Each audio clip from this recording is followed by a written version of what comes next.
I remember telling the Lord that you would not take back your blessing and your promise from us. And I had that struggle with them. Hey friends, and welcome back to another episode of The Hero's Journey, Life Beyond the Diagnosis.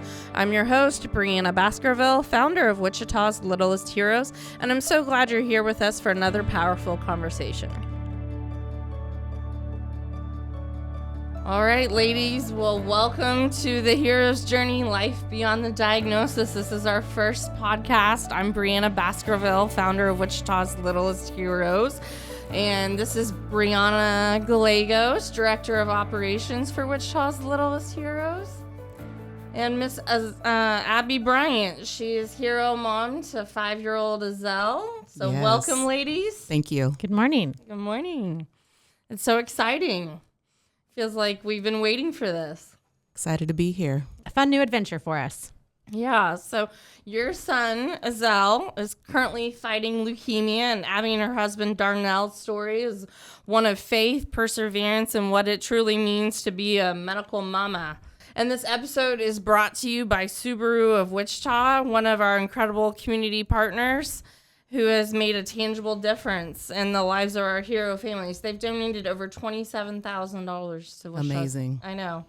They've been a great partner. They are, and they're a lot of fun to work with. Yeah, and they'll be coming in a little later in the episode, so we'll get to hear from them a little bit later. So, Abby, can you start telling us a little bit about Azelle and your family and his personality? Oh, sure. So I like to describe the Bryants as this God-fearing, Jesus-loving, we still a hot mess family.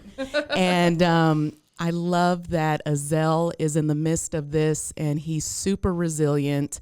He is a Michael Jackson impersonator. Oh, my So if you goodness. ever ask him to do that, I'm sure he'll show you a move or two. Oh, Yes, he's an athlete. His attitude is astonishing, and I just remember how adults are always taken back just by his personality. yeah, he has a beautiful. lot of personality. He does. We do hospital visits at Wichita's Little Heroes, and I've come in a time or two, and he is all over the place. He has the nurses literally wrapped around his finger. I'm thinking we might need that impression at Brave Brave Ball. Right? Michael Jackson, that's awesome.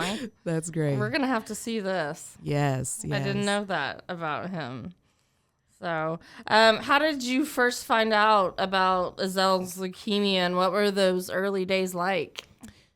Yeah, so we were taking him to daycare, and the sickness that happens around daycare is a real thing, right? Yes. Your child is always coming home sick, and so we just thought it was another thing, another bug that was Yeah. going around. Those days are hard. Those days are really hard. I think all of my PTO was consumed by my child being sick, right?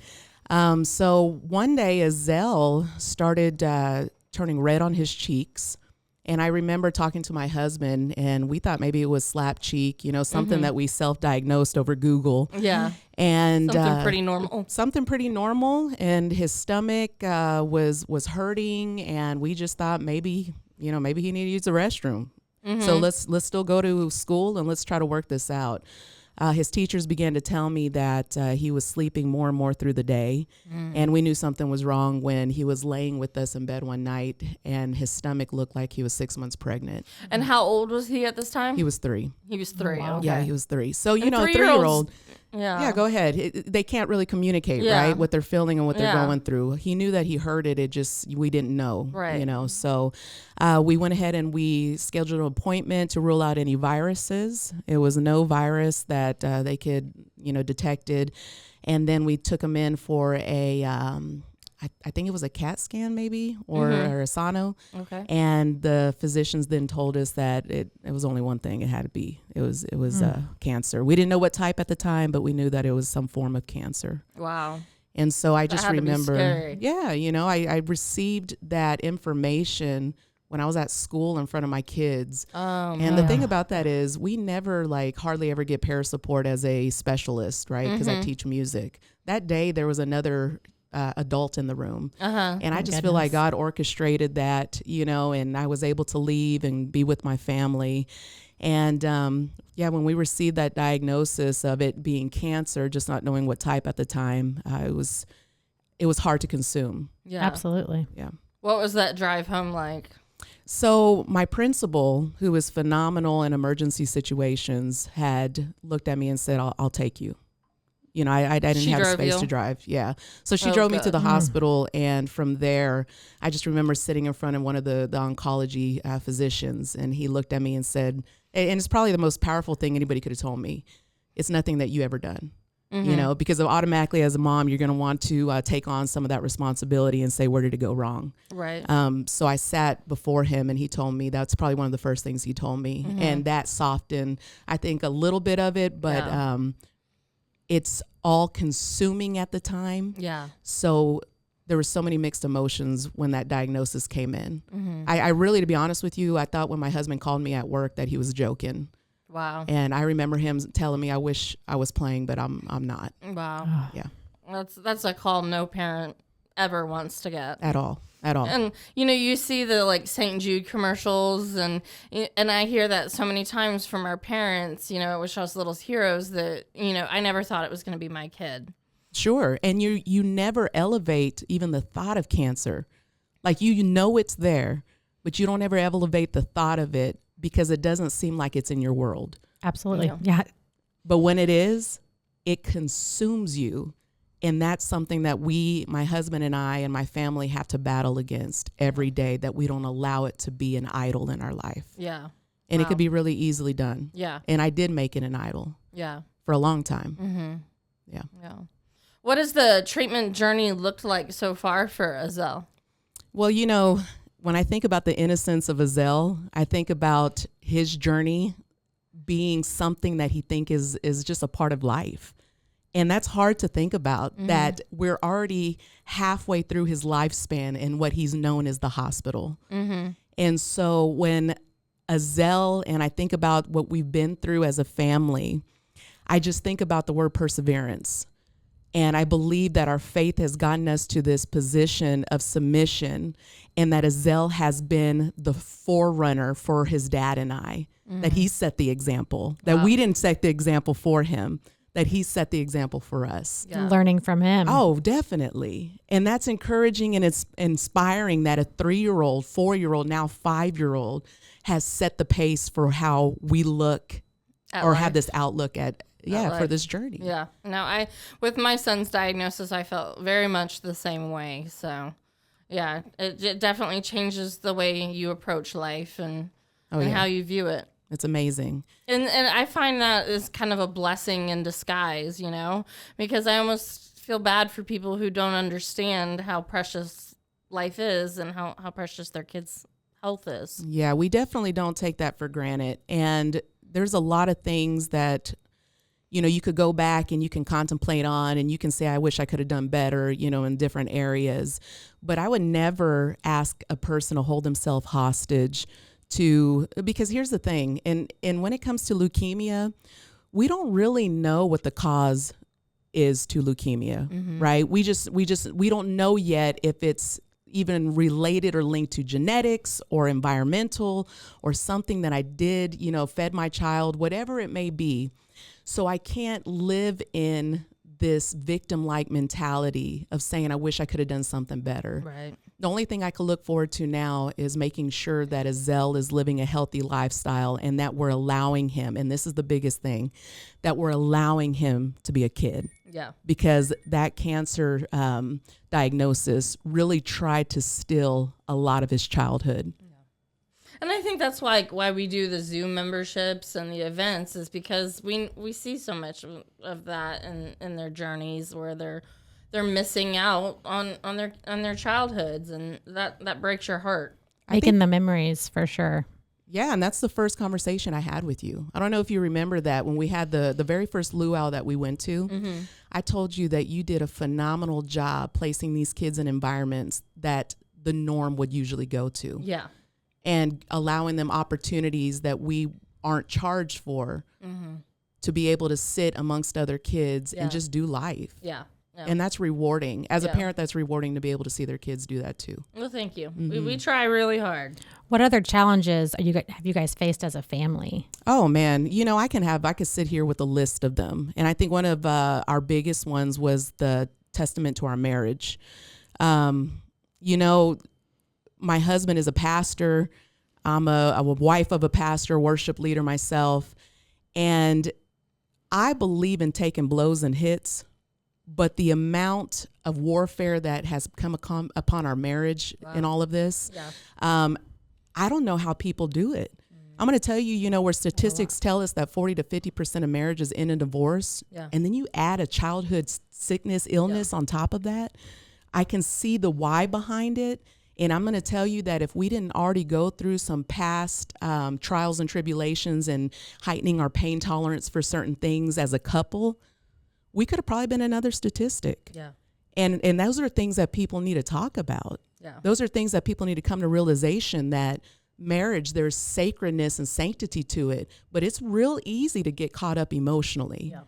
And there was a lot of times that I looked at my husband and thought, why isn't he responding the same way that I am? Mm-hmm. Why isn't he asking the same questions that I am? Yeah. And I found out that we play two different roles, and that's okay. Yeah. And we're two different people when it comes to knowledge and information, and we're two different people when it comes to relationships with others and our God, and we had to respect that in each other.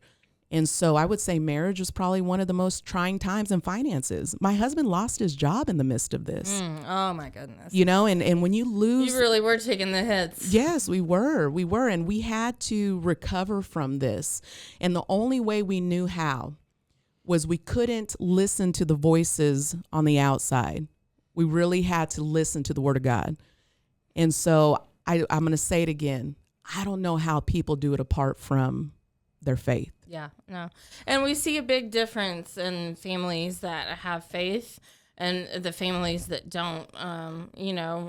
We see a big difference in that. And I don't know how they do it either. And it's something I hope that, we can be the hands and feet of Jesus in the middle of their journey, and if they haven't seen that in other areas. So. Definitely. And if it wasn't for that, I'm going to tell you that Darnell and I have sown so much seed throughout the years, right? We've been in ministry together for 14 years. Wow.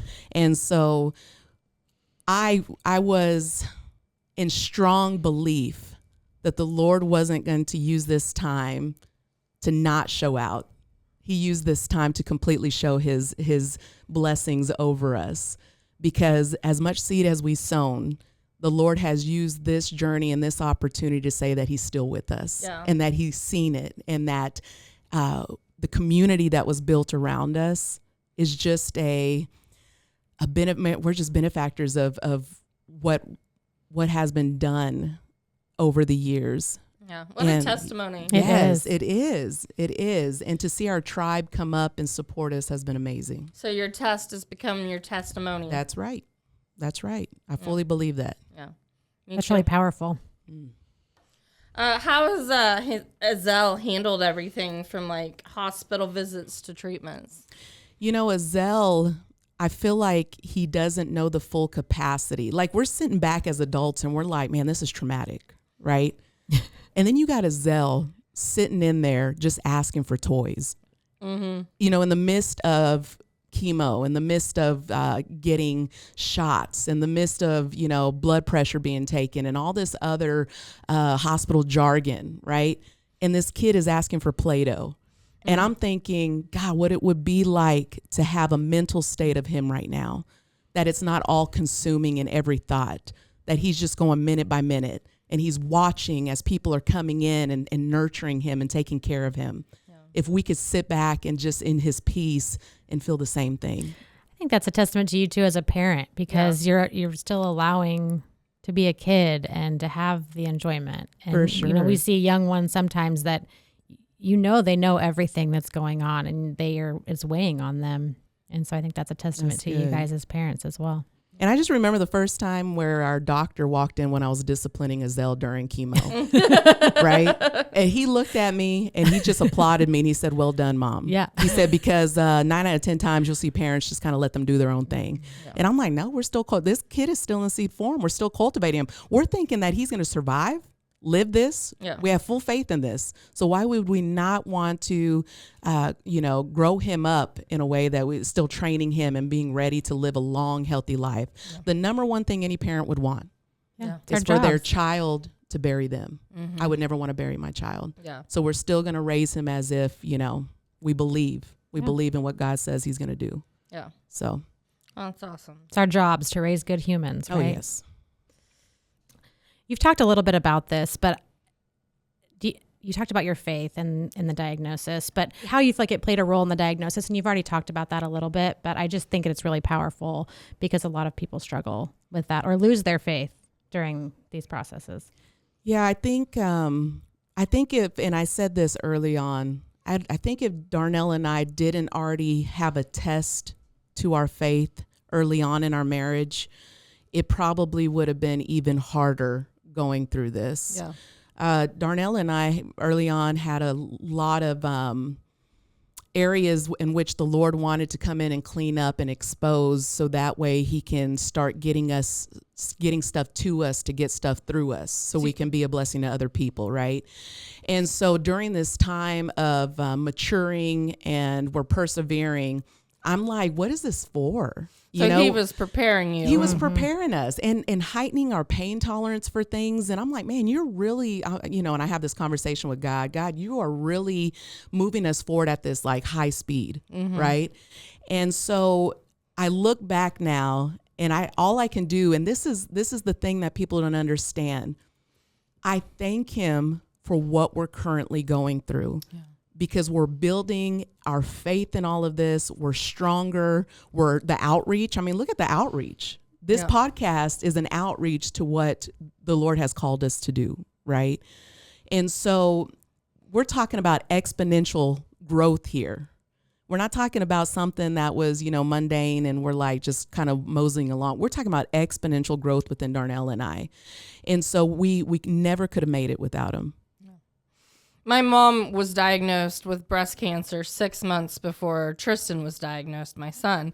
And I say the same thing, that, if I thought it was hard with an adult, it was a lot harder with a kid. Mm. And I feel like God was, preparing me, for the questions I was going to ask and the things I was going to see. And, so it's interesting to see how he does that. For sure. Yeah. How has being a part of Wichita's Littlest Heroes impacted your journey? Okay, so I'm going to tell on myself.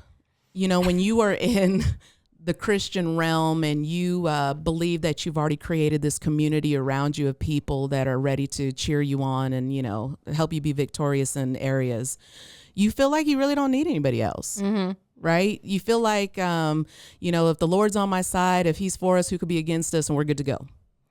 But then what I found out is I need people who are walking through the very things that we're walking through. Mm-hmm. I need people who, because I found myself being agitated with people not fully understanding. Yeah. And there's a level of empathy there, but I found myself being annoyed that it wasn't the level of empathy that I needed them to be on, because they didn't, and I should never have to ask anybody to walk through that with me, and people, and we didn't have to ask anybody in our tribe to walk alongside us. And I don't want people to, even though the word tells us that we mourn with those who mourn and rejoice with those who rejoice, I didn't want to put people through that.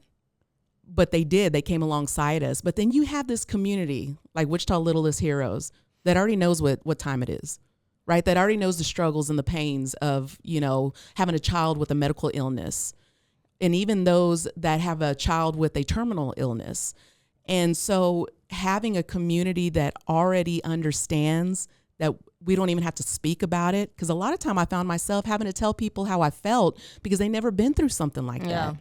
And I had to be okay with that. But it's a little exhausting sharing the story over and over again. Yeah. But then to have a community of people that recognizes what you're going through, that was priceless.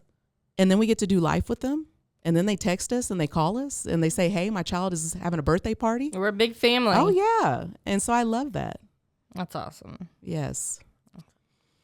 I just, listening to you, it just reminds me so much of why Bree did this, and hearing that, because people don't want to feel like they're alone. They want people that understand what they're going through, and not everyone's going to understand. Yeah. And that is just a true testament to why she started this in the first place. Yeah. So I just love hearing that. And I think we needed both, though. I needed people that knew us, like, wholeheartedly. Right. And that's what we worked so hard to build these relationships within our ministries and everything. But then God showed me that I didn't know that I needed the other community, because I was okay with just doing life with the people we already knew. Mm-hmm. But not only did I become an encouragement to them, my God, they were an encouragement to me. Yeah. How did you hear about us? Okay, so the analytical portion of me received a packet from Wesley, and Wichita Littlest Heroes was on that packet. And I went through and I marked off all of the stuff that didn't apply to us, created a new spreadsheet, got a hold of you guys. I have that spreadsheet. It's a beautiful spreadsheet now. This girl's organized. I love it. And then got in contact with you. And I thought, man, this is great. You know, something within our own community that's practical. I mean, everything else was either financial, long distance, or, it wasn't applicable.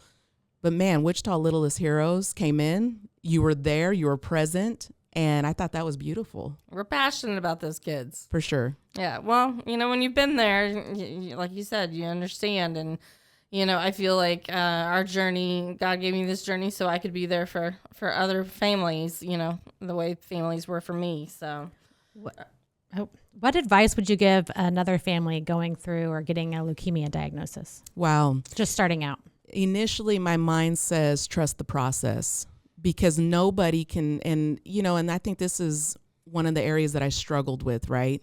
Nobody can tell me how long it's going to take for me to stop mourning. I mourn the loss of what my life was like. And, if we can be honest, hold on. Oh. If we can be honest about the situation, there's a lot of giving up. Mm-hmm. Yeah. A lot of sacrifices. There's a lot of sacrifices. And Azelle is your only child. And so to have a child with leukemia and your only child, and you guys struggled to have him. We did. And we prayed for a child for 8 years within our marriage. 8 years. Oh. And I just remember, God, when we finally got, through the thick of it, and the Lord had blessed us with Azelle, and then this diagnosis came, I remember telling the Lord that you would not take back your blessing and your promise from us. Mm-hmm. And I had that struggle with them. And then the Lord, I just keep remembering this photo of, Jesus holding this big old teddy bear behind his back and asking this kid for this little one that he had.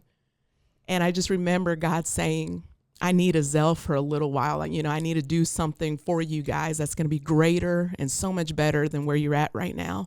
And I'm going to be able to use this experience to testify, because I have seen you're a good steward with what I have given you guys, and you spread the good news, and I see him using this testimony to be able to be a greater just advocate for the kingdom. And so I'm excited about that. We're not there yet of how the Lord is going to use everything. Mm-hmm. You don't know all the answers. And pieces, yeah. But the story's still being written. Oh, it's being revealed, and I love it. So. And you just have to trust and walk. We do. And we are. And I think that's why he's using this. And people always say, well, why do, bad things happen to good people? The outlook that Darnell and I have is this. He never did this to us. The Lord is too good to ever allow anything bad, right, for him to do this to us. But he's using this for his glory in a way that I think is going to reach so many people. Just don't even know yet. Exactly. Your faith is something to be admired for sure. Yeah. Like just listening to you speak about it and how it's, works for you and your family, and you guys are using it is amazing. Wait till you hear her sing. Ugh. Oh man. I'm a sucker for anything music. So we're going to have Michael Jackson impersonation, good. singing, have a whole act. Yeah, that's good. She's like, no, I didn't sign up for this. Awesome. Well, thank you so much for coming in today, Abby. We're grateful for you to share some time with us, and hopefully, some other parents will hear this and be inspired and know a little bit, maybe more than they did, and we really appreciate it. Well, thank you for having me. Thank you for sharing. And we will be back with Subaru of Wichita. All right, before we dive back into today's episode, we wanted to take a moment to shine a light on one of our most generous and community-driven partners, Subaru of Wichita. This year alone, Subaru of Wichita has donated over $27,000 to help support our hero families. That support has provided real life help, whether it's covering medical travel costs, emergency needs, or creating special moments for medically complex children and their family. They're not just a dealership. They're the driving force of compassion in our community, and we're proud to call them partners, and even prouder to call them friends. You can visit them at 11610 East Kellogg Drive here in Wichita and check them out online at subaruofwichita.com. Now let's hear directly from the team about why they chose to give back. Brianna? Well, I just really want to know what inspired Subaru to get involved with Wichita's Littlest Heroes. Well, first introduce yourself. Yeah. Thank you. My name's Mark Morris. I am our new car manager and Love Promise champion at Subaru of Wichita.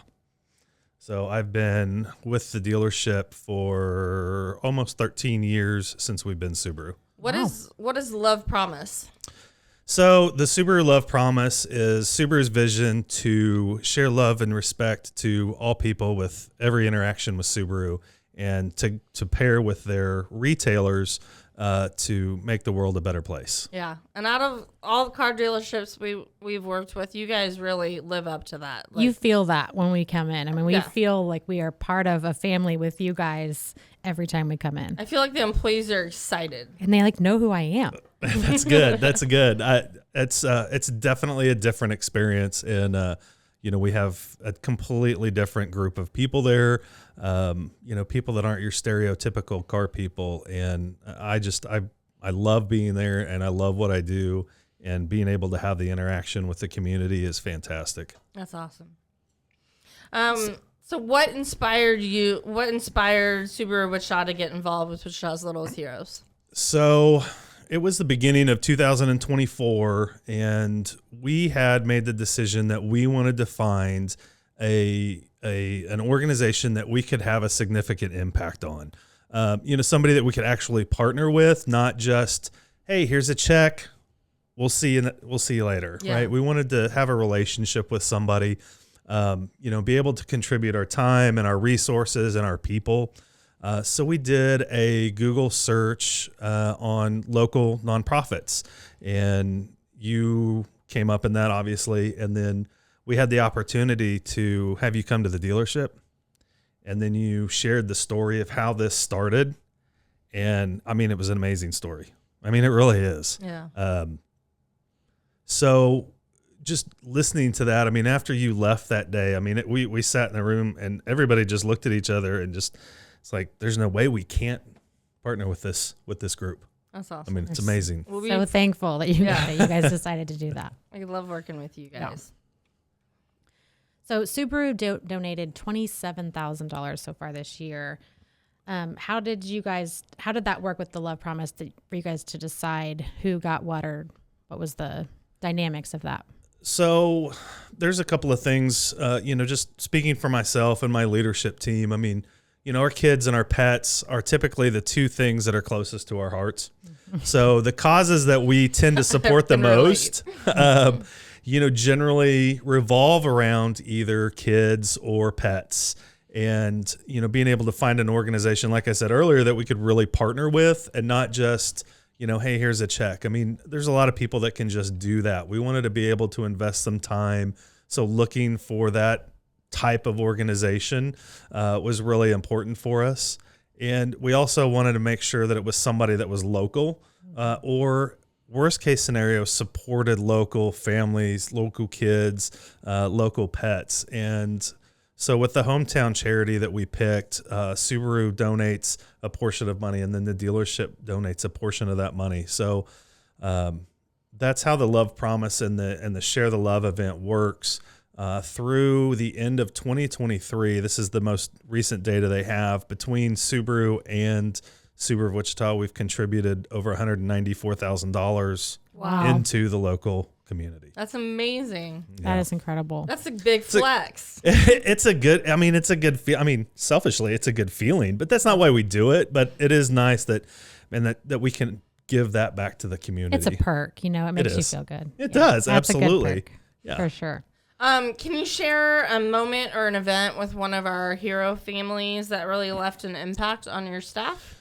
Well, outside of listening to the story, the biggest thing that had an impact for me was at the 5K, which you were both there. So that was not a great day for a 5K. No, Yeah. I mean, we had rain, snow, freezing fog, cold, wind. I mean, yeah, we're driving. My family and I were driving out there, and I'm just like, man, I hope this goes okay, because I mean, I can't imagine going out and doing that. And then when we got there, and just the energy from all of the people that were there supporting that, all of the hero families that were there, their family members that were there to support them. I mean, it was amazing. You would have guessed that the weather was like it was. Yeah. I mean, everybody together in that building. I mean, the energy was just amazing and electric. I mean, you can't help but notice how powerful that was. Yeah. 5K is definitely one of our favorite events. Yes. I talked to Brie after the event, and I said that was a humbling, as bad as the weather was. Right. And we had so many people still there to support our families, and seeing our families, like you said, with so much energy and excitement to be there in the midst of what was absolutely awful weather. Chaos. Absolutely awful weather. So we talked about, why Subaru does the give back and the Love Promise, but how does that align with Subaru as in general and their mission to give back? Subaru started this love campaign a long time ago, and it's just continued to grow. One of the things that I've learned being around Subaru and their love and their Share the Love thing is that you attract a certain type of person to work there. Yeah. So it is really easy for our people to get in line with this, because these are things that the manufacturer supports and that they find important, and the things that they value. Those are typically the people, as far as our staff goes and our leadership team goes, that's generally the people that we attract. And so it's really, really easy for us to continue to do all of these things. And we're always brainstorming, getting together, finding out, hey, what more can we do? How else can we help? I've got people that come to me and say, hey, when's our next event? When can I volunteer? How can I get involved with somebody in our community? And for myself and my leadership team and all of our people, I mean, we've realized that the biggest legacy that we can leave is what impact can we make, and how much of an impact can we make? And it's magical to be around those kinds of people. Feels like a culture that you've created in the Wichita Subaru, for sure. Yeah, it's a great culture to be around. I feel like you guys are really setting the bar, and you're setting the bar very high. So, it's something to be proud of. So we definitely are. So I appreciate all of those words. It's contagious, like leaving there and feeling that energy. Yeah. Well, anytime you want to come hang out, you're more than welcome to come hang out with us. Awesome. Come get a soda and they have Yeah, good warm snacks. cookie. Yeah, soda, fresh baked cookie, popcorn. Yeah. Dang. Don't tempt us with a good time. Right. We'll just move in. What message would you share with other local businesses who are thinking about getting involved with a nonprofit like Wichita's Littlest Heroes? The message that I would say is, don't think about it, just do it and get involved. And the most important thing, I think, is not just giving somebody some money. I get the money's important. I get it, because that pays for all of the things that you help with and the support. But there's other things that I've seen that it takes to run all of these nonprofit organizations and to put all of these events on that you do for your families and for your heroes. That get involved, use your resources, right? Use your people, use your time. Those things are valuable too, and of course, support somebody local that you can make an impact. There's a lot of good organizations in this community that need help, and I'm super excited that we picked you. I love what you guys do, but for any business that's looking to support a nonprofit, find somebody local that you can partner with.